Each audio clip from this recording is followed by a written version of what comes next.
experiences with them.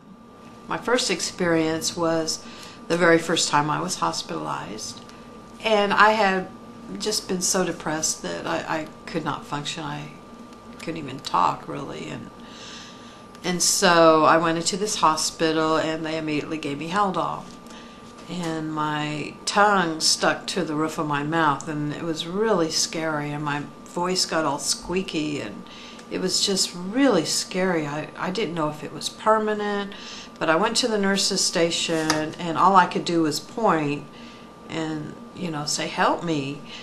And the nurse looked at me and she said, "Are we wanting some attention?" And I said,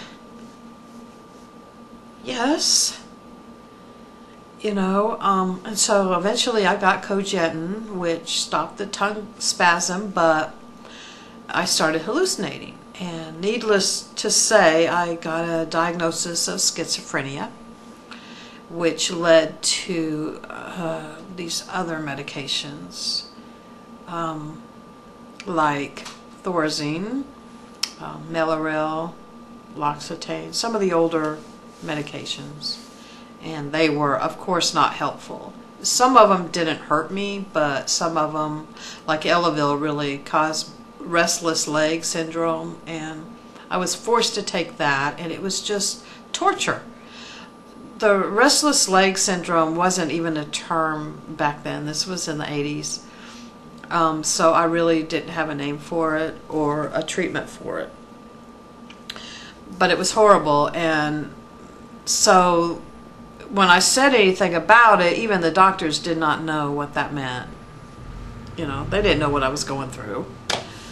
So I just started cheeking it and not taking Elavil, and I got out of the hospital eventually after a year. When I was on Mellaril, I started losing my eyesight, and I had read somewhere that it was rare, but Mellaril could cause blindness, and it did. And I did go legally blind over the course of a few years that I was taking it. And I finally had some surgeries. Now, I don't know if Mellaril caused the blindness. I don't even know where I read it. I thought I read it in the PDR, but I don't know.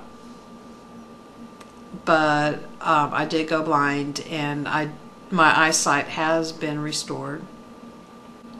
One of the diagnoses that I had that, you know, resonated more than any others was major depression. And I remember I told my doctor when Prozac first came out that I wanted to try Prozac, and he looked at me and he said, "Prozac isn't going to help you." So he did not prescribe me Prozac. So I found a doctor that would, and it helped immensely for a couple years, and then it stopped working. And now I mostly use holistic measures for depression and spiritual meditations, and I don't deal with depression like I did. Thank God, because depression is hell.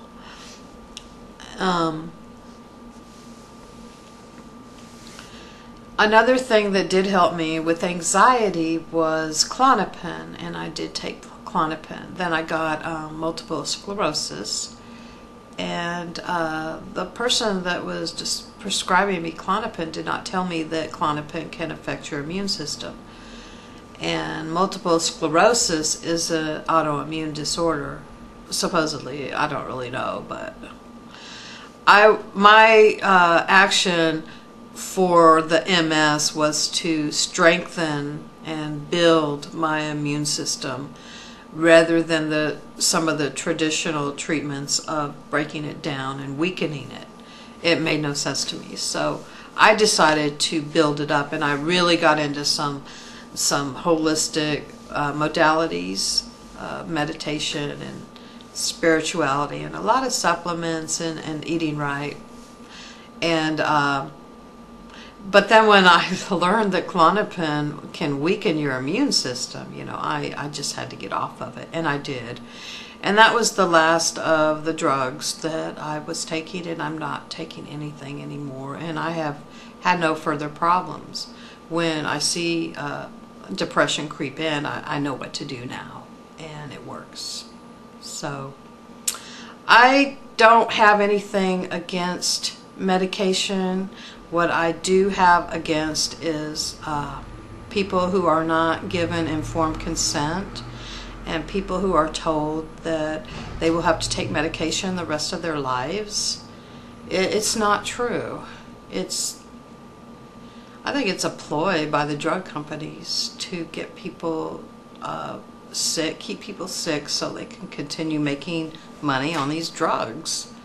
And I don't think that's a conspiracy theory. I've read up on this a lot, and it rings true, because I can see the value of medication on a short-term basis for some people, but this having people on cocktails for the rest of their life and getting diabetes and dying 25 years earlier than the average population, come on, you know, let's make sense as a society. You know, let's make sense. Let's look at alternatives, and let's practice true informed consent. I was never informed of the side effects of these medications. I was just told, take them. You need them. You're sick. This will make you well. When I was on Haldol and I would start going downhill, I was on Haldol and Cogentin for a while, and I did not know that they were making me worse. I thought that I was getting worse. I thought it was me. And as soon as I got off of them, I was so much better. And I would never go back on psychotropic medication, ever. And I see my friends on them, and some of them went off of them, but their brains are now so addicted to them that when they go off of them, they go through withdrawals, and the medical system does not admit that there's such thing as withdrawals from these drugs when they are. Because if there were no withdrawals, I know people that would go off of their medication because they don't want the risk of diabetes and they want to try new things. I was very lucky.